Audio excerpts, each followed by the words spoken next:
I see the whole thing come down. I blow it to the ground. So what the hell did you say? You say you hate me this way. It's just a matter of time. And it was just a matter of time before Porcupine Tree released another album. This is Closure Continuation by Porcupine Tree that was put out after the band being in a state of hiatus for more than 13 years. The lyrics I just recited is from the album Lightbulb Sun that was released back in, I think, late 90s. And the song is called Rush on Ice, one of the most musically inventive songs that they've ever written. And the song really adheres to all the parameters of a good prog rock music. It goes into different phases and it's very emotionally driven. Now, this album, I've already listened to the album through streaming services and I've really enjoyed it. I've listened to the whole album in its entirety 3 times and I've really, really liked it.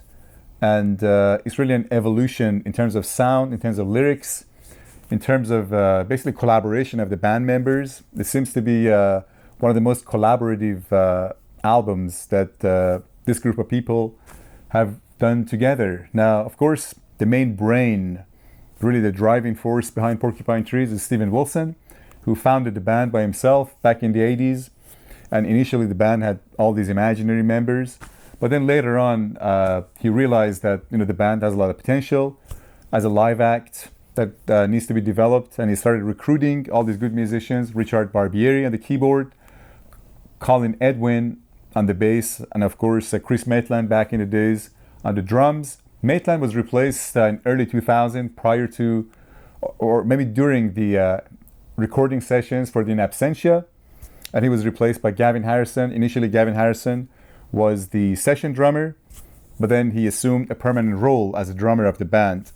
Now, with this particular album, Colin Edwin is no longer part of Porcupine Tree, and all the bass playing on the record is by Steven Wilson himself. And Steven Wilson himself has stated that he's got a different approach to playing the bass, more from a point of view of a guitar player. So he's looking for melodies, and that's very prominent in the track with which the album starts, and that's Higher Than, with this beautiful bass line. And Higher Than, I think, is probably, I would probably have to say that's probably one of the best songs that Porcupine Tree has ever written in general. But I think that's really the standout song actually on the album. It's very beautiful, beautifully written, tremendous lyrics. I absolutely loved it, and a great kind of metal phase right in the 5th minute mark or so. Just a beautiful piece of music. Absolutely loved it. The first time I heard it, I couldn't really comprehend it that well, but then upon repeated attempts, I began to really appreciate the music and really managed to kind of understand the depth of the music and the message that it was trying to convey. And they also have a song that is, to me, is very politically oriented, and that's Rat's Return. I think it's something. I think he's trying to address the dilemma that the world is facing with regards to politicians, and it doesn't matter whom you vote for. It seems like the same kind of government always comes into power and rules societies and communities and countries. Beautiful, beautiful track, beautiful song, and he's also got all these other tracks that are absolutely interesting as well. But those are the the 2 kind of main songs. I don't want to say main songs, but 2 of the most important really songs on the album. Now, but I gotta say, to me, still the incident that came out in 2009, I think that's really. I don't know. It's kind of hard to say, but to me that's probably the best album, or the album that sounds absolutely musically and lyrically mature that came out of Porcupine Tree. And I think it was the first time that they ever managed to write a musical continuum from the beginning to the end. It's like a musical journey, kind of musical experience that you embark upon when you listen to that. And I don't think prior to that, well, they wrote Fear of a Blank Planet, but the songs had somewhat a common denominator, but it wasn't on the same level as The Incident. I think The Incident, really a great album on the same caliber as the likes of Thick as a Brick, Dark Side of the Moon, Animals, and so on and so forth. Just a beautiful album, just a great album. It's kind of dark, and some of the lyrics, some of the music can be a little bit depressing, just like Closure Continuation. But I think in terms of kind of musical maturity, I think Incident was really the pinnacle of Porcupine Tree's achievements. But this album is also a tremendous album, and I really appreciate them for actually getting together once more and collaborate, and the end result of that is, of course, Closure Continuation. Now, this seems to be the most collaborative work that they've ever done together.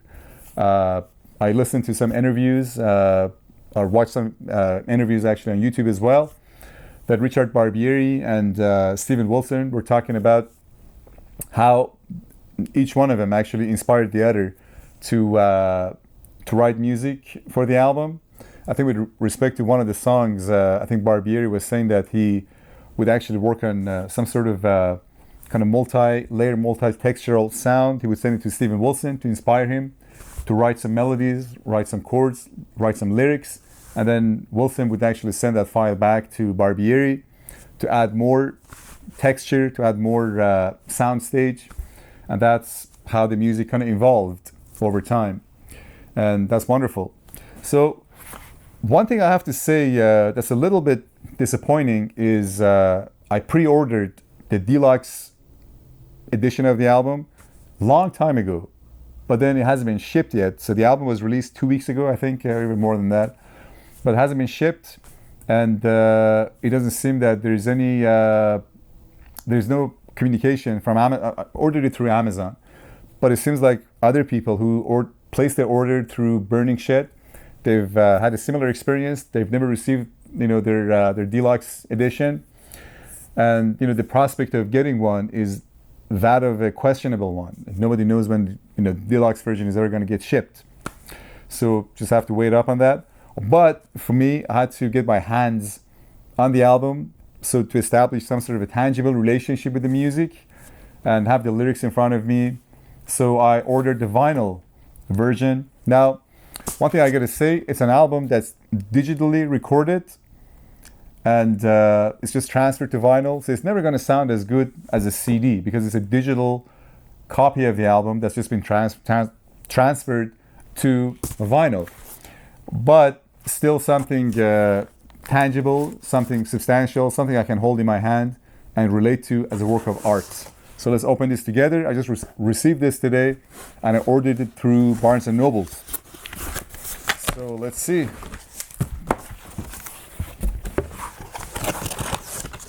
Yeah, wonderful.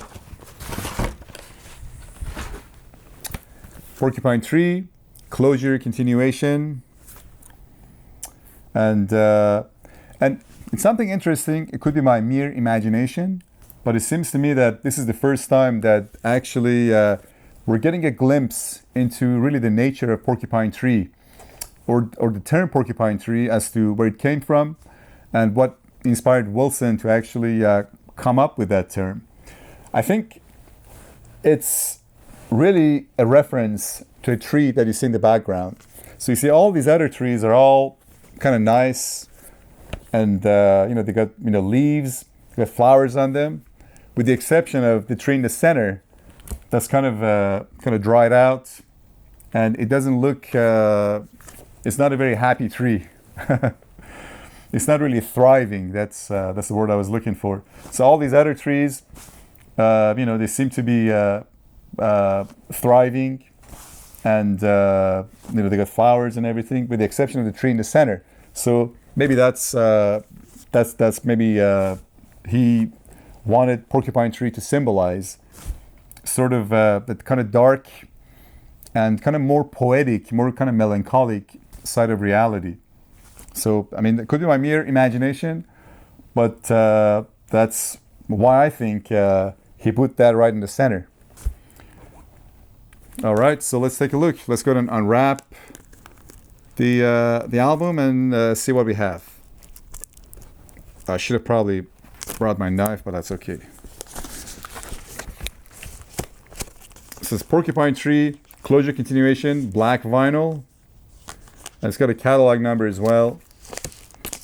So let's go ahead and rip this.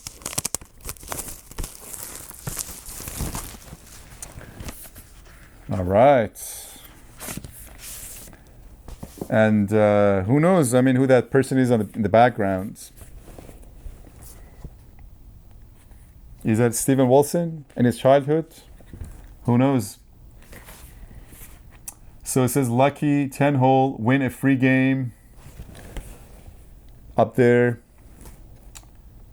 Yeah, I'm really digging this. I'll really have to put things in context. So, great. And of course, this is what they actually... where is it? Yeah. You know, the picture of a robotic woman actually that was featured on the music video of Harridan. Great piece of conceptual art.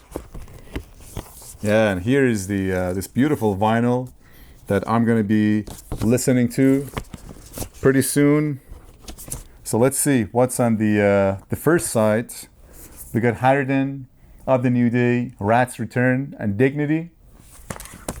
Oops. On the other side of the vinyl, actually, okay, so yeah, only these 4 songs are actually contained on this particular vinyl. So the first side, we have Harridan, and then Of the New Day. The second side, we have Rat's Return and Dignity. We're going to move on to the second vinyl. Heard Calling, Walk the Plank, and Chimera's Wreck. Now, the Walk the Plank actually is a fantastic piece of progressive rock music. Is very, very multi-textural, very kind of spacey, not necessarily psychedelic, but it's as if you kind of find yourself kind of floating in the space, and it creates a very unique sound stage, and the experience of listening to that piece is very immersive. You find yourself, as I said, kind of floating in the space, and really enjoying all these beautiful sonic experimentations on the part of Richard Barbieri. Actually, I think he made a great contribution to this album, as well as, of course, Gavin Harrison, as Steven put it, the proper musician in the band. But yeah, Heard Calling is a great piece as well. And yeah, I'm really looking forward to start listening to